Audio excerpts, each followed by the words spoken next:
Good afternoon, ladies and gentlemen, mothers, fathers, daughters, sons, brothers and sisters. This is episode 56 of the Showcase Showdown Challenge. We gained 10 points last time by finishing 10th twice at Rapuna. So let us see what we are going to do then against level 69 opponents then.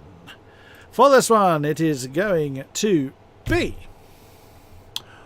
Ooh, right. The Porsche 90803 Spider and the Renault Megane V6 Trophy at Donington Park National. Oh, yes. Oh, I like that. I very much like that. Whoops, getting my windows wrong. So then, let's get this bad boy underway.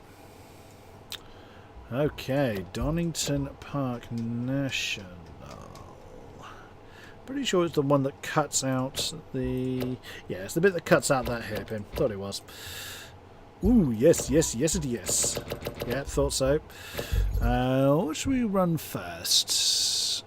Let's run the Porsche first, as I think I'm probably going to be... I'll probably find that one more difficult. 908 Spider, that is... I thought it was this one. This really weird bathtub-like one. I really don't remember what this is like to drive. It's from the Porsche pack, so I have driven it, but I do not remember what it's like at all. If I'm entirely honest. And it's been time trialled here by Teambo. That is interesting. I didn't really expect it to have been time trialled, but there we go. 106.0 apparently. I don't expect to be hitting that, but hey ho, you never know. You never know. Maybe should have run them again first. Oh, well, never mind. I'm here now. So it should be starting to be 17th, which indeed it does. Oh, it's such a weird look at that. You can't deny the noise. The noise. Oh, wrong cue.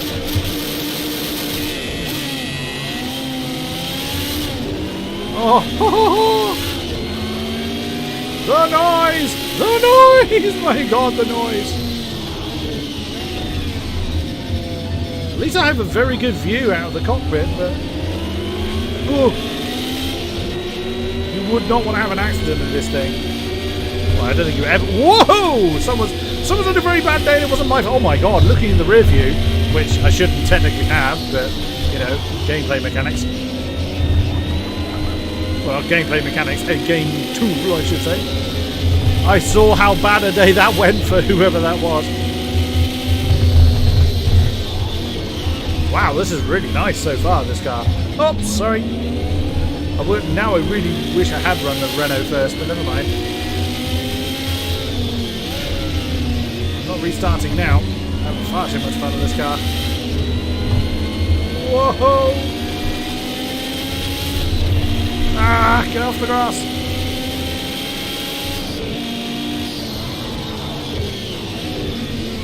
Now, as of recording... come on. Break right in the chicane. I had I did an evaluation race with RSR last night. Now, I already am into my, elevated up from applicant to probation. So in order to go up into member, I think I have to kind of actually do some actual racing. Well, I don't know, maybe they'll do it from evaluation races, I don't know. But one of the guys there kind of told me of an interesting little... I wouldn't say it's a trick per se, but my steering wheel, a trusty old Driving Force GT, which has been fixed at least twice in my time of having it, once by me and once properly by my friend Squeak. Come on, gotcha. Doesn't have a clutch. There is no clutch pedal. Oh. Now, for cars that have a sequential gear, thank you. For cars that have a sequential gearbox, that makes absolutely makes no difference whatsoever. You don't use a clutch there anyway. But for cars such as this that have a H-pattern gearbox,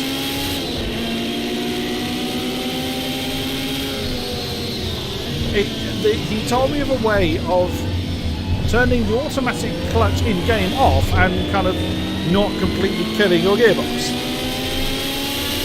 by blipping the throttle at the right time, basically. Now this is the changing down as opposed to changing up. I think you can blip the throttle on the way up the gearbox, but I'm not sure it makes an awful lot of difference. Now, of course, the game with auto clutch on will dip the clutch when you change gear, up or down, and then drop the clutch back out when the gear change is done. But of course, that is a set amount of time that the clutch is dipped for.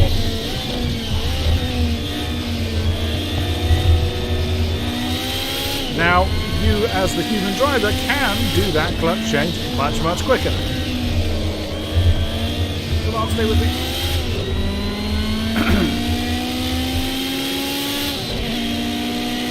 So what he did was to show, and he was talking us through and actually showed us how to kind of blip the throttle and when, to make the gear change much, much quicker. As was demonstrated, we did the KTM crossbows at Silverstone National. The scene of the infamous 3-wide incident when I lived in Italy. Ironically, that same scene was recreated with much more devastating consequences. I was the one on the outside. I committed to my line, making it too wide, trying to do an outside manoeuvre, and somebody then went on the inside of the pair of us, understeered into the guy in the middle that shoved me off, and I spat.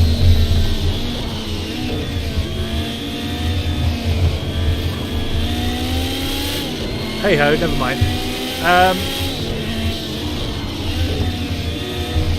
And what I was finding was that there were some people that kind of knew this technique, or that had, an actual clutch and H-shifter arrangement. Oh, I am locking up a lot in this car. This is glorious to drive, this thing. And basically what they were doing, they were just accelerating so much quicker than me. Whereas in actual fact, they weren't accelerating quicker, they were just accelerating earlier. They were losing less time with the clutch dipped in. Well, of course, I got no control over that with the automatic clutch.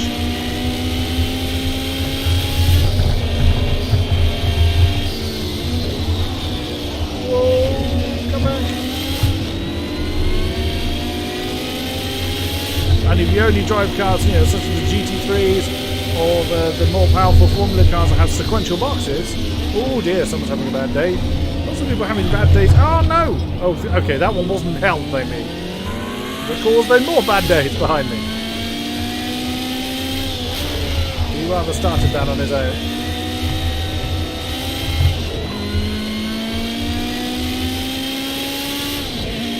Wow, this little car is amazing.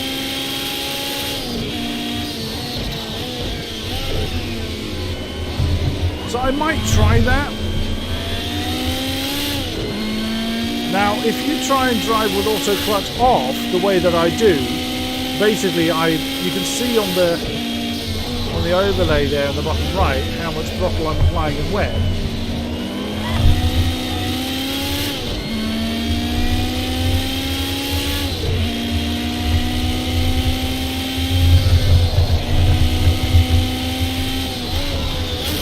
Whoops, not what I meant to do. That would have definitely been a bit of engine damage.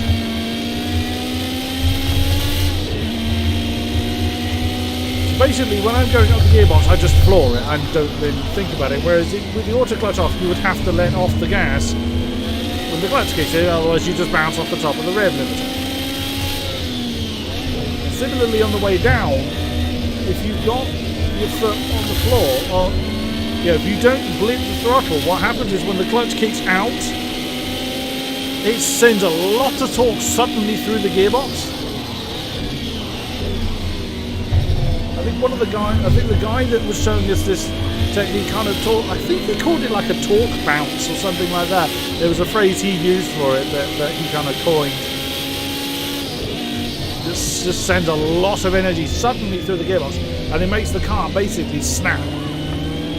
Not as in snap in half, as in you suddenly get snap oversteer. Well, it's not much good if you're trying to brake into a corner.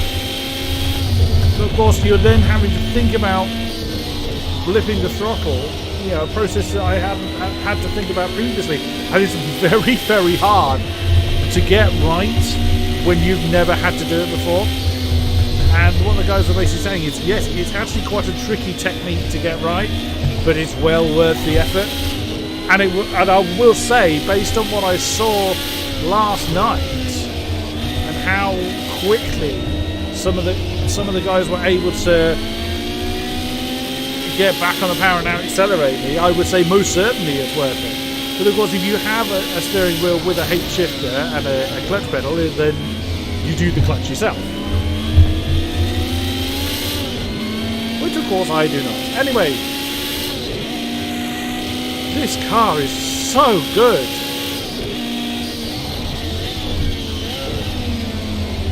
This is really good. It's such a shame I had that spin. Because I reckon I could have been leading this.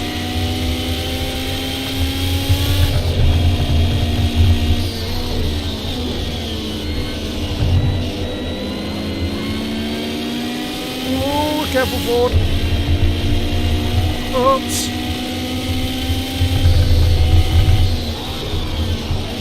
Whoa, that was a dive bomb. Whoa.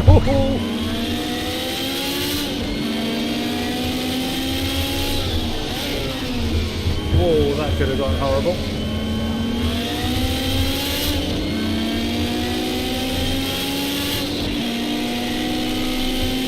Now, as it was, in the session last night with RSI, one of the new applicants happens to be,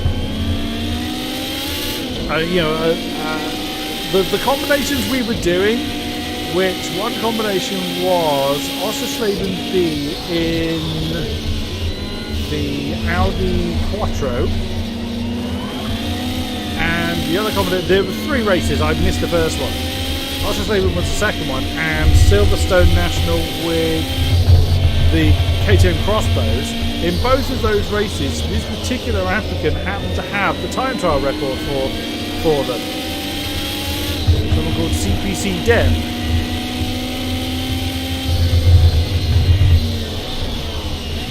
And he also mentioned about how having a H shifter is really, really beneficial over a paddle shift.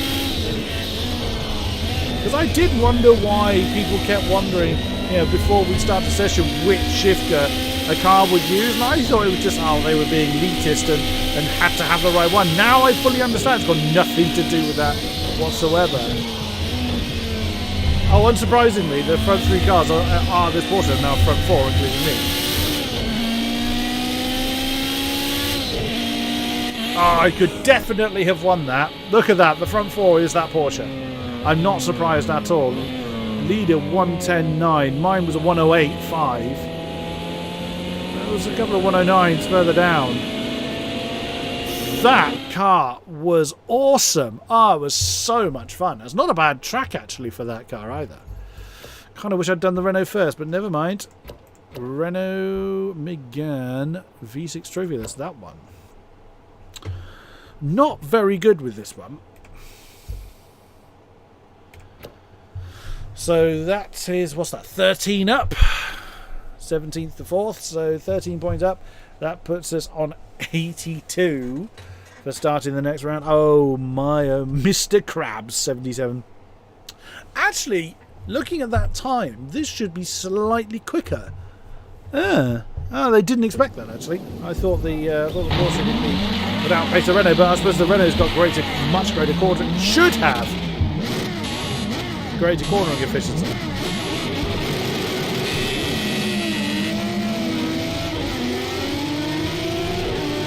Oh, great noise. But I'm not very good with this car. Past history has shown I'm not good with this one. Whoa, sorry. Hate that corner. So that whole clutch thing wouldn't make a difference with this car because it's sequential.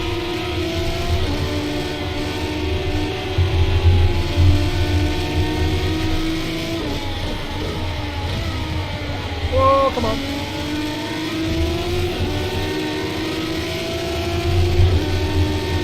Okay, we're still good, we're still good. Whoa! Yeah, I remember this fella being rather twitchy. Oh, yeah, you've got to watch accelerating, particularly in corners. Denied, sir.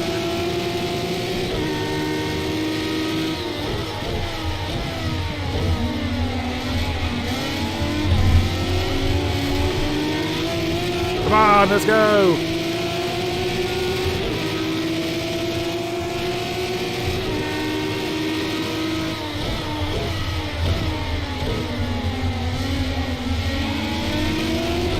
Okay, keeping it on the road for now. Very much stressing the phrase for now.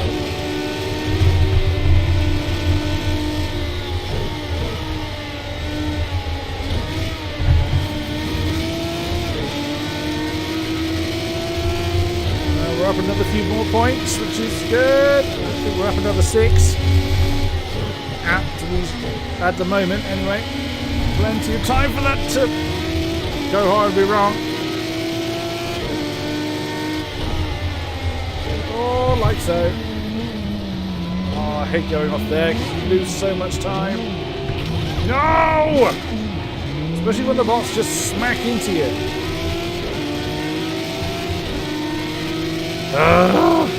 This is the exact repeat of the first race.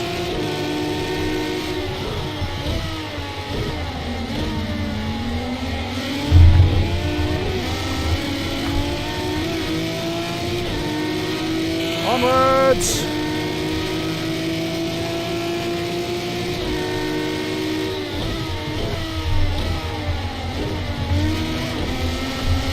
Oh, road cones in strange places.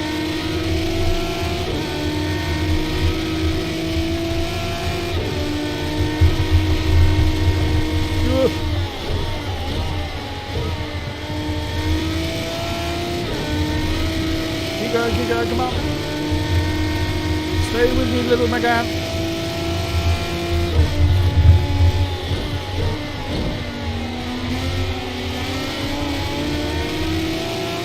Yeah, so whether I'll try to learn that clutch technique, I might try. I mean, I did try a little bit last night and realised quite how hard it is.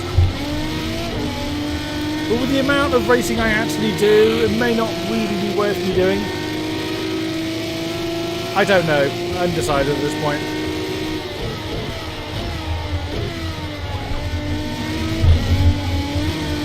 Oh, that was nice. I think it was lucky more than anything else.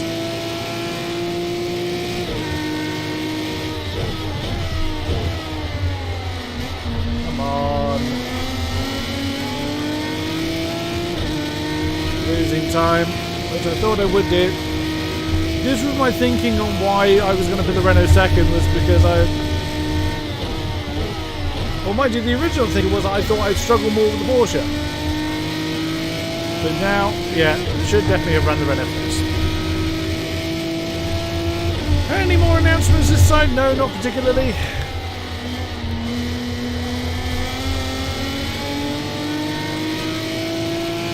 Commentary lineup is a little lighter at the moment, which is quite welcome, I can assure you. After a hectic couple of months.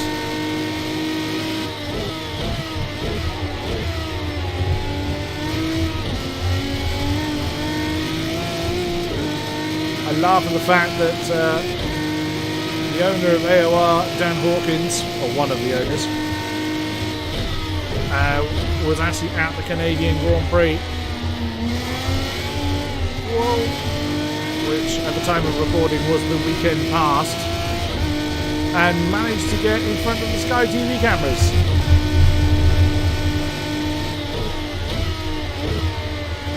As the checkered flag was brought out a lap too early due to miscommunication in the box, Danny Ricciardo had set the fastest lap after the flag had dropped, or either in that lap or when the race should have finished. Basically was brought out at the end of lap 69. instead of the end of lap 70. So what the officials did was that they treated it basically under red flag conditions, so the race was declared at the end of lap 68, which meant that Danny Rick didn't get the fastest lap. It was actually his teammate Max Verstappen, and when that was pointed out to him, Dan happened to be in the background and burst out laughing.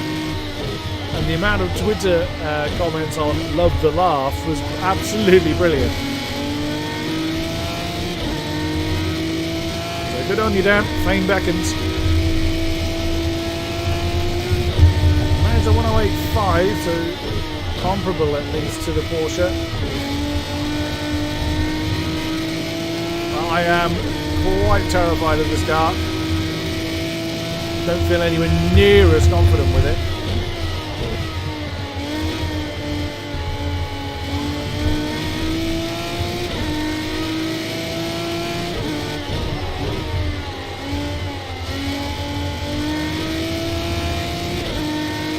Come on.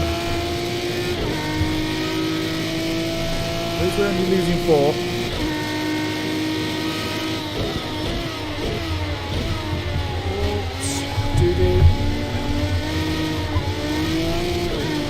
That didn't go well. No.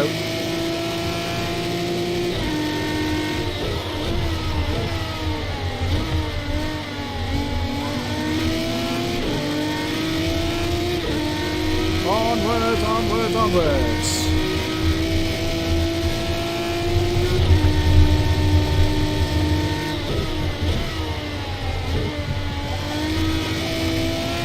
I'm too cautious there. Need to get on it more.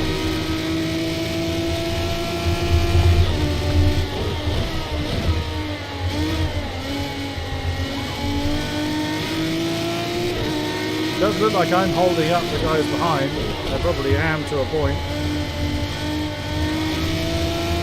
That wasn't too bad.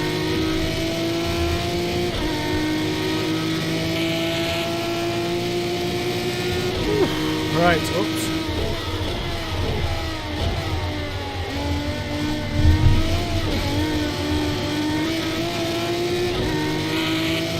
.138, so 2 laps to go.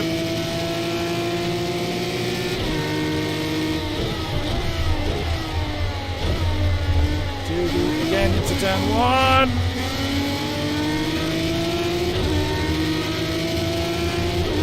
Just about managing to fend off Chihunan. That's an unusual name. Well, it is by English standards anyway.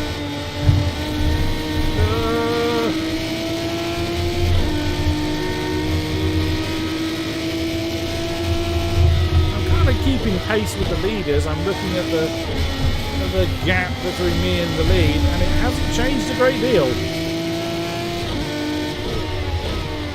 I hate that one. Apex is so blind. The only way you'd see it is if you're on the T-cab.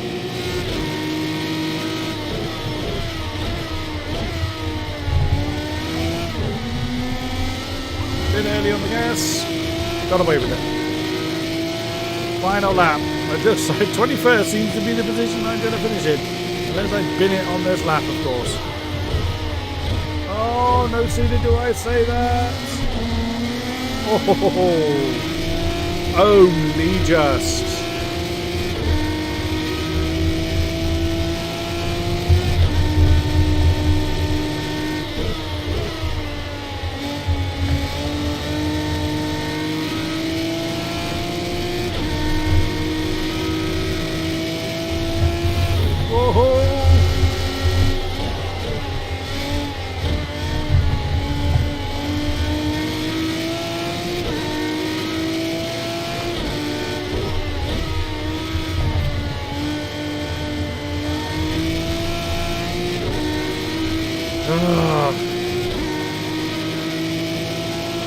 What might have been? Well, I mean, it could have been considerably worse. I was expecting it to be considerably worse as well.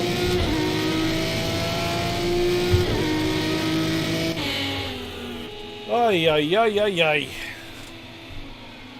109s. 1089, 1087. Oh, right in there. There's mine. There's mine. Oh, yeah, 21st. 1085. So not the fastest, but right in there. And that is it for this episode. Thank you very much. Like, subscribe, comment, and all that good stuff. And we'll see you again soon. Bye-bye.